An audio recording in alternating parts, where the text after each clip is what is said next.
రైతాంగానికి నమస్సులతో ప్రతిభా బయోటెక్ కొకోలి సమర్పించు మట్టి మనిషి కార్యక్రమానికి స్వాగతం. ముందుగా ముఖ్యాంశాలు. వేసవి దుక్కులతో నేల సత్తువ, భూసారం పరిరక్షణతో పాటు చీడపీడల నివారణ. ఖరీఫ్ కు అనువైన జగిత్యాల వరి రకాలు ఎకరాకు 40 నుండి 50 బస్తాల దిగుబడినిచ్చే దీర్ఘ, మధ్య, స్వల్పకాలిక రకాలు. ఖరీఫ్ కు అనువైన కంది రకాలు అధిక దిగుబడుల కోసం మేలైన యాజమాన్యం.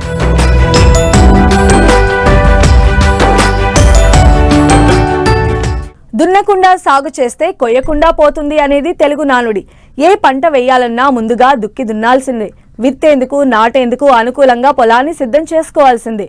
దుక్కి చేయకుండా వదిలేయడం వల్ల భూమి సత్తువ కోల్పోతుంది, చీడపీడలకు ఆవాసంగా మారుతుంది, ముడి పోషకాల లోపం ఏర్పడి తర్వాతి పంటకు భారీగా ఎరువులు వేయాల్సి వస్తుంది. అందుకే రైతులు వేసవిలో లోతు దుక్కుల మీద దృష్టి పెట్టాల్సిన అవసరం ఉన్నదని సూచిస్తున్నారు శాస్త్రవేత్తలు.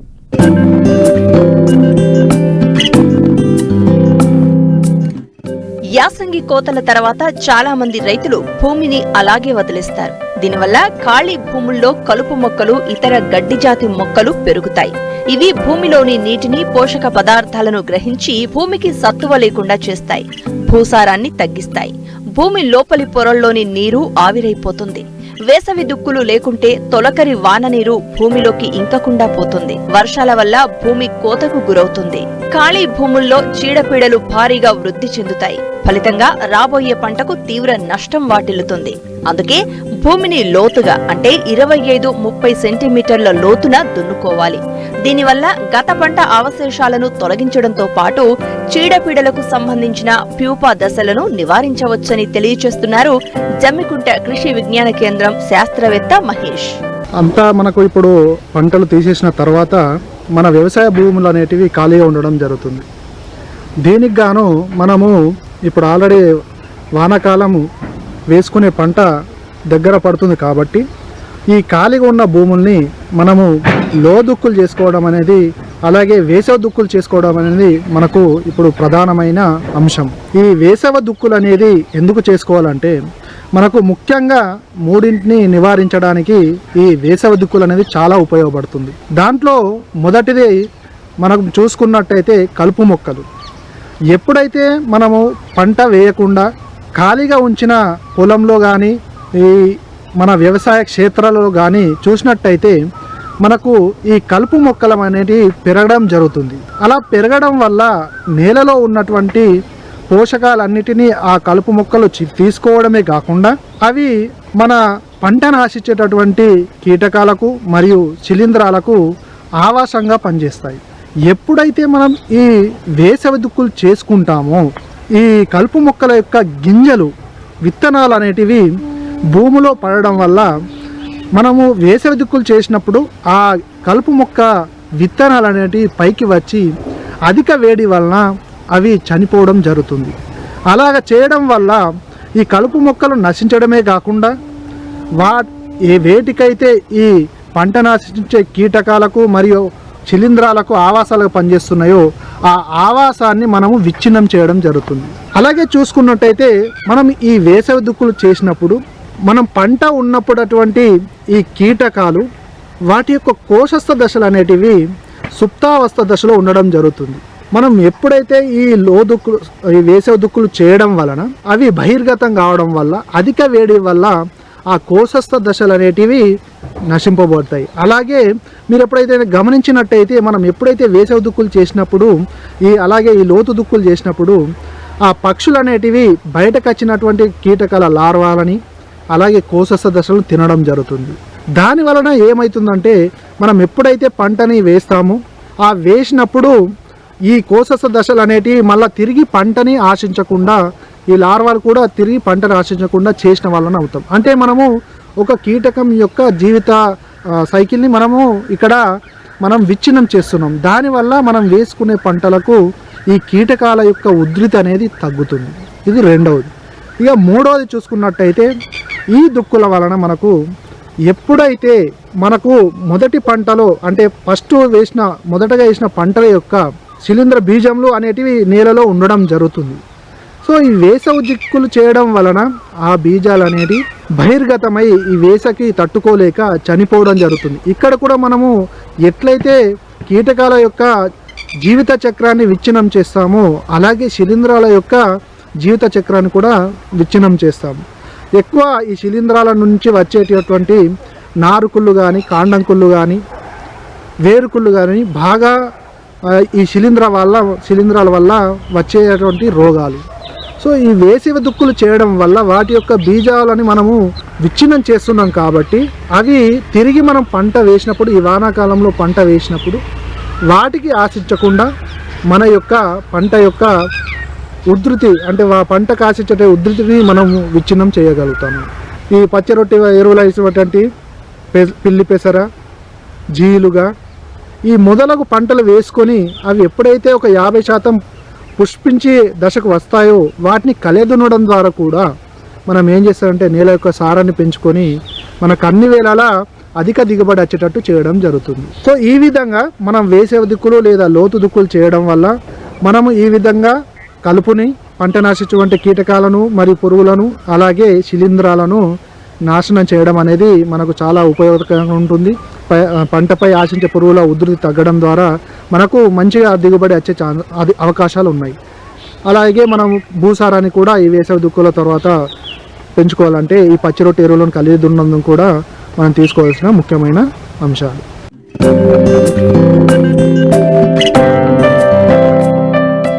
వరి పరిశోధనల్లో జగిత్యాల జిల్లా పొలాస ప్రాంతీయ వ్యవసాయ పరిశోధనా స్థానం విశిష్ట సేవలు అందిస్తోంది. గత దశాబ్ద కాలంలో ఎన్నో రకాలు ఇక్కడి నుంచి విడుదలై రైతుల ఆదరణ పొందాయి. కొన్ని రకాలు దేశవ్యాప్తంగా సాగులో ఉన్నాయి.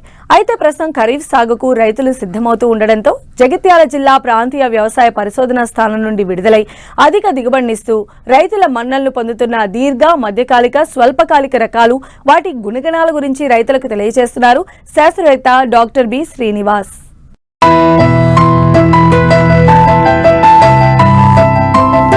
తెలంగాణలో వరి అధిక విస్తీర్ణంలో సాగుతుంది. చెరువులు, కాలువలు, బోరు బావుల కింద సాగు చేస్తూ ఉంటారు రైతులు. ఆయా ప్రాంతాలు పరిస్థితులను బట్టి రకాలను ఎంచుకుని సాగు చేస్తూ ఉంటారు రైతులు. చెరువులు, కాలువల కింద దీర్ఘ, మధ్యకాలిక రకాలను సాగు చేస్తూ ఉండగా బోరు బావుల కింద స్వల్పకాలిక రకాలను సాగు చేస్తారు. సాగు ఆలస్యమైన ప్రాంతాల్లో అతి స్వల్పకాలిక రకాలను ఎన్నుకుంటారు. అయితే ప్రస్తుతం చాలా చోట్ల నారుమడులు పోస్తున్నారు. మరికొంతమంది పోసేందుకు సిద్ధమవుతున్నారు. ఈ పరిస్థితుల్లో జగిత్యాల ప్రాంతీయ వ్యవసాయ పరిశోధన స్థానం నుండి విడుదలైన పలు వరి రకాలు, వాటి గుణగణాల గురించి రైతులకు తెలియజేస్తున్నారు శాస్త్రవేత్త డాక్టర్ బి శ్రీనివాస్. ఇప్పుడు మనకి జగిత్యాల పరిశోధన స్థానం నుంచి చూసుకున్నట్లయితే దాదాపు అన్ని కాల పరిమితి గల రకాలు, అంటే మధ్యకాలిక రకాలు అందుబాటులో ఉన్నాయి. అదేవిధంగా ఈ స్వల్పకాలిక రకాలు, అదేవిధంగా అతి స్వల్పకాలిక రకాలు కూడా మనకు ఉన్నాయి. సో జగిత్యాల పరిశోధన స్థానం నుంచి విడుదలైన రకాల గురించి మనం చూసుకున్నట్లయితే దీంట్లో మనకి మొదటిగా అంటే 2002 సంవత్సరంలో విడుదలైన 2 రకాల గురించి చెప్పుకోవాల్సినట్లయితే ఇవి మనకు ఒకటి JGL 384. ఇది పొలాస ప్రభ అనే పేరుతో విడుదలైన రకం. ఇది సన్నగింజ రకం, అంటే మధ్యస్థ సన్నగింజ రకం. BPT 5204 పోలి ఉంటుంది. ఇది దాదాపు 135 నుంచి 140 రోజుల్లో పంట చేతికి వస్తుంది. దిగుబడి వచ్చేసరికి 30 నుంచి 32 క్వింటాలు ఎకరానికి వచ్చే అవకాశం ఉంది. ఇది గాల్మిజ్ బయోటైప్ 3ని సమర్థవంతంగా తట్టుకుంటుంది కాబట్టి ఇది మధ్యకాలిక రకంగా సాగు చేసుకునే అవకాశం ఉంది. తర్వాత ఇదే సంవత్సరంలో అంటే 2002 సంవత్సరంలో విడుదలైన ఇంకో రకం చూసుకున్నట్లయితే JGL 1798. ఇది జగిత్యాల సన్నాలు అనే పేరుతో విడుదలైన రకము. ఇది స్వల్పకాలిక రకం, అంటే ఇది దాదాపు మనకి 120 నుంచి 125 రోజుల్లో పంట చేతికి వస్తుంది.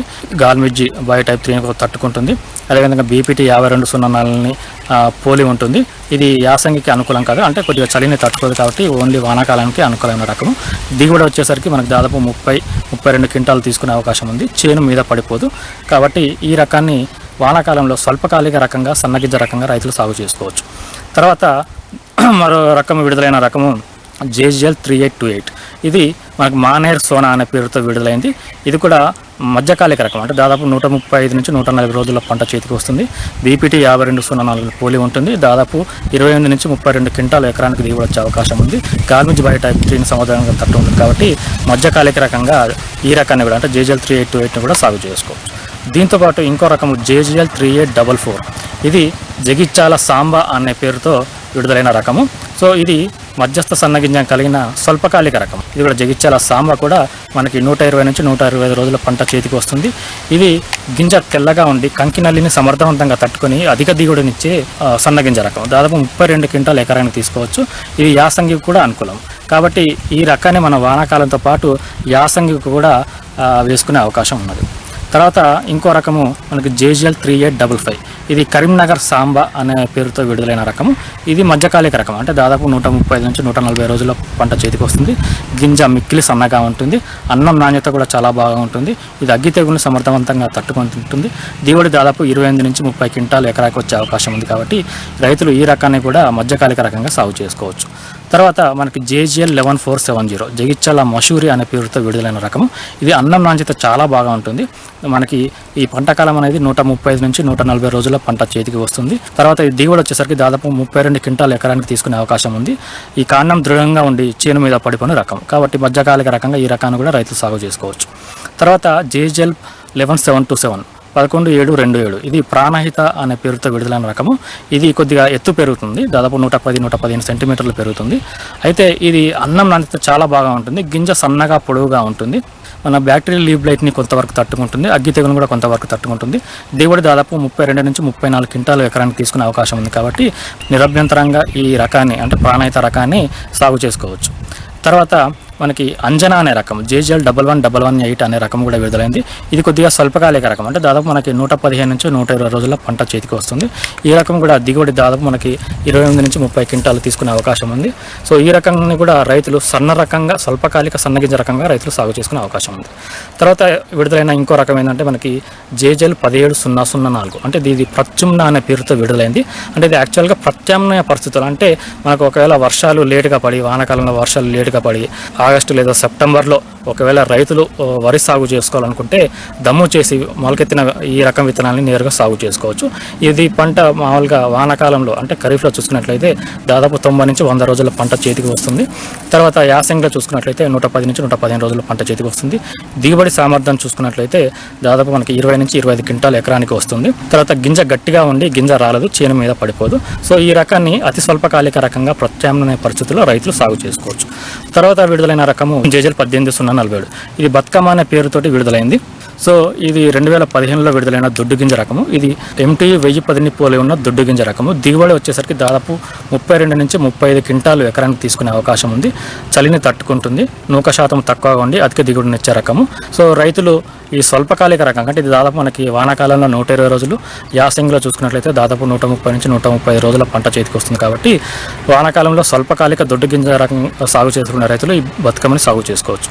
తర్వాత విడుదలైన రకం JGL 24423 జగిత్యాల రైస్ 1 అనే పేరుతో విడుదలైన రకం 2019లో విడుదలైంది. ఇది హైట్ తక్కువ, అంటే ఎత్తు తక్కువగా ఉండి కాండం దృఢంగా ఉండి చేను మీద పడిపోదు. గింజ రాలకుండా అధిక గింజ బరువుతో ఎక్కువ దిగుబడి ఇచ్చే రకము. దిగుబడి సామర్థ్యం చూసుకున్నట్లయితే దాదాపు ఎకరానికి 32 నుంచి 36 క్వింటాలు ఇచ్చే అవకాశం ఉంది. ఇది చలిని సమర్థవంతంగా తట్టుకుంటుంది. తర్వాత చేను మీద పడిపోదు. సో మీరు వానాకాలం చూసుకున్నట్లయితే దాదాపు 125 రోజుల పంట చేతికి వస్తుంది.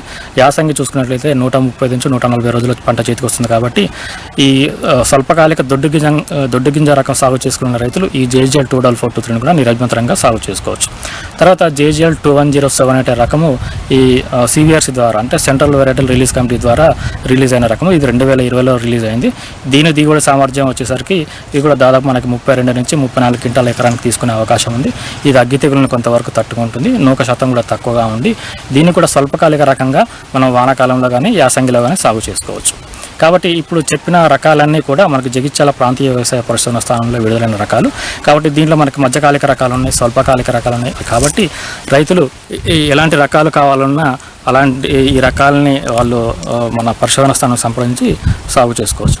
రకాల ఎంపిక ఎంత ముఖ్యమో సమయానికి నారుమడులు పోసుకోవడం కూడా అంతే ముఖ్యం. ఆలస్యమైతే వాతావరణ పరిస్థితుల కారణంగా చీడపీడల ఉధృతి పెరిగి అధిక ఖర్చు చేయాల్సి వస్తోంది. అంతేకాదు సమయానుకూలంగా మేలైన యాజమాన్యం చేపడితేనే అధిక దిగుబడులను తీసే అవకాశం ఉంటుంది.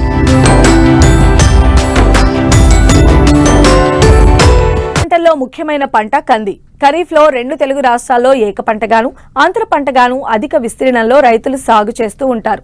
ముఖ్యంగా తెలంగాణ ప్రాంతంలో జూన్ 15 నుండి జూలై వరకు ఖరీఫ్ కందిని విత్తుకోవచ్చు. అయితే ఆయా ప్రాంతాలకు అనువైన రకాల ఎంపిక చేసుకుని సరైన యాజమాన్య పద్ధతులు పాటిస్తే మంచి దిగుబడులు సాధించవచ్చు. ఖరీఫ్ ప్రారంభమైన సరిపడా వర్షం కురిసిన తరువాతే కందిని విత్తుకోవాలని సూచిస్తున్నారు శాస్త్రవేత్త డాక్టర్ జగన్మోహన్ రావు.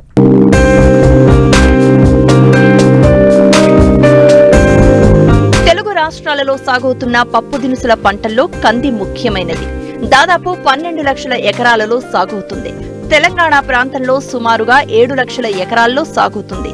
ఈ ఏడాది విస్తీర్ణం పెరిగే అవకాశం ఉంది. కందిని ఏక పంటగానే కాక పలు పంటల్లో అంతర పంటగా కూడా సాగు చేసుకునే అవకాశం ఉంది.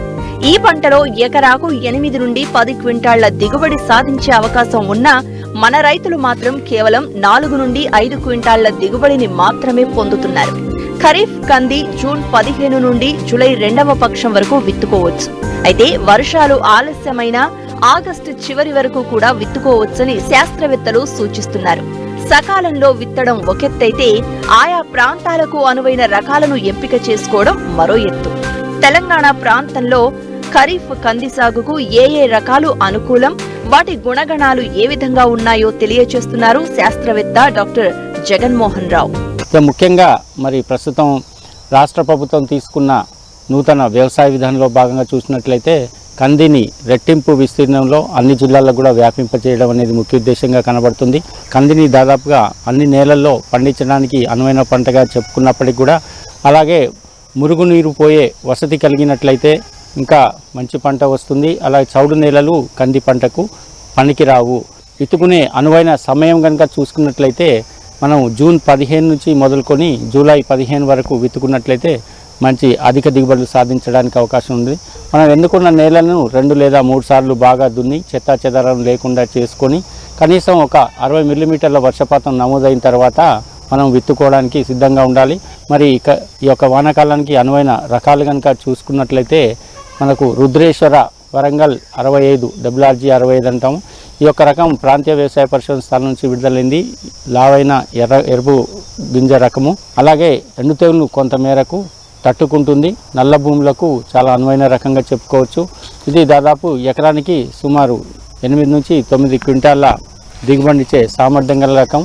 దీంతో పాటుగా ICPL 87-119 ఆశా అనే రకం కూడా ఈ వానాకాలంలో సాగు చేయడానికి అనువైంది. ఇది ఎండు తెగులు మరియు వెర్రి తెగులను కూడా సమర్థవంతంగా తట్టుకుంటుంది. అలాగే PRG 176 ప్రాంతీయ వ్యవసాయ పరిశోధన స్థానం పాలెం నుంచి విడుదలైంది. దీన్ని ఉజ్వల అనే పేరుతో పిలుస్తుంటారు. 135 నుంచి 140 రోజుల పంటకాలం కలిగి ఉంటుంది. పసుపు పూత కలిగి ఉంటుంది. కాయలు పూర్తిగా ఆకుపచ్చ రంగులో ఉంటాయి.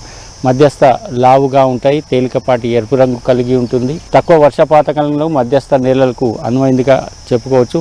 అలాగే WRGE 97 వరంగల్ కంది 1 ఇది ప్రాంతీయ వ్యవసాయ పరిశోధన స్థానం వరంగల్ నుంచి విడుదలైంది. ఇది సుమారు 150 నుంచి 160 రోజుల పంటకాలం కలిగి ఉంటుంది. మధ్యస్థ లావు ఎరుపు గింజలు కలిగి ఉంటుంది. ఎండు తెగులను తట్టుకుంటుంది. ఇది కూడా తక్కువ వర్షపాతం కలిగి మధ్యస్థ నేలలకు అనువైన రకంగా చెప్పుకోవచ్చు. దీంతో పాటుగా కేంద్రీయ రకాల విడుదల సంస్థ ద్వారా సిఫార్సు చేయబడిన WRGE 93 తెలంగాణ కంది ఇది కూడా మనకు సుమారు 150 నుంచి 160 రోజుల్లో పంటకాలం కలిగి ఉంటుంది. ఎకరానికి 6 నుంచి 8 క్వింటాల దిగుబడి సామర్థ్యం కలిగి ఎండు తెగులను కొంత మేరకు తట్టుకుంటుంది. అలాగే తాండూరు నుంచి విడుదలైనటువంటి TDRG 4 హనుమా అనే రకము సుమారు 170 నుంచి 180 రోజుల పంటకాలం కలిగి ఎకరానికి 8 క్వింటాల దిగుబడి సామర్థ్యం కలిగి ఎండు తెగులను సమర్థవంతంగా తట్టుకుంటుంది. నల్లరేగడి భూములు అలాగే నీటి సౌకర్యం కలిగిన 1 లేదా 2 తడులు ఇచ్చే ప్రాంతానికి చాలా అనువైన రకంగా చెప్పుకోవచ్చు. దీంతో పాటుగా మనకు లక్ష్మి ICPL 85-063 అనే రకం కూడా వానాకాలంలో సాగు చేయడానికి అనువైన రకం. అలాగే ఇక్రిసాట్ నుంచి రూపొందించినటువంటి ICPH 27-40 మన్నెంకొండ కంది అనే రకం కూడా మనకు సుమారు 180 నుంచి 190 రోజుల్లో పంటకాలం కలిగి ఉంటుంది. ఎకరానికి 10 నుంచి 12 క్వింటాల దిగుబడి సామర్థ్యం కలిగిన సంకర రకము. సాళ్లలో కానీ అచ్చుల్లో కానీ కంది విత్తుకోవచ్చు.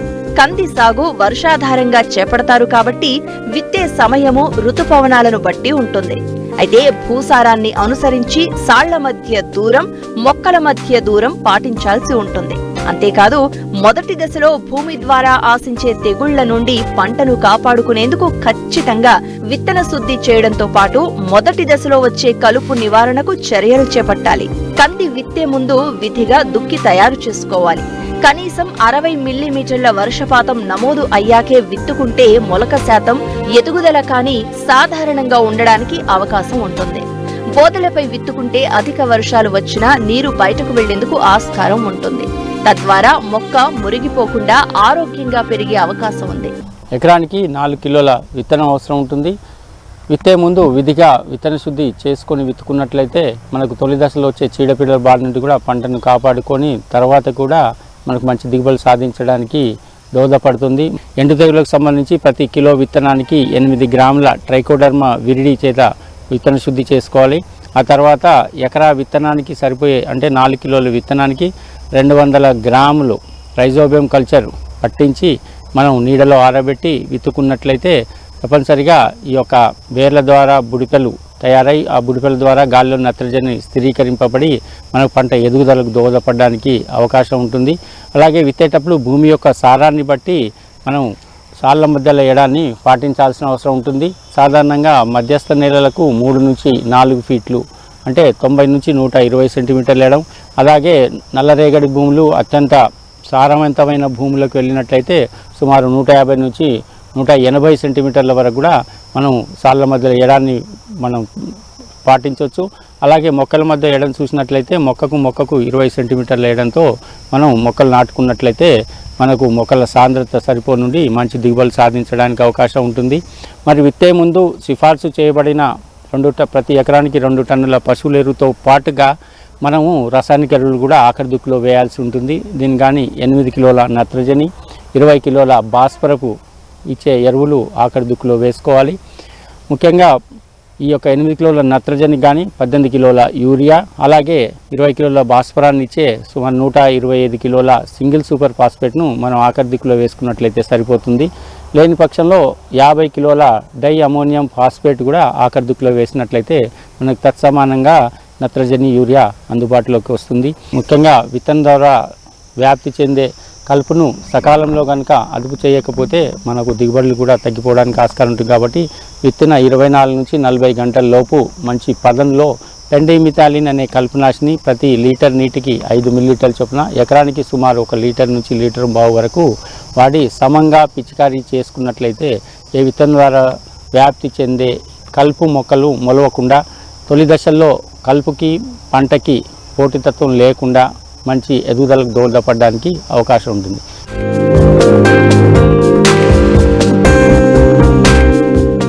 మరిన్ని ఆసక్తికరమైన విశేషాలతో ప్రతిభా బయోటెక్ కొక్కోలి సమర్పించు మట్టి మనిషి కార్యక్రమంలో మళ్ళీ కలుసుకుందాం. అంతవరకు సెలవు. నమస్కారం.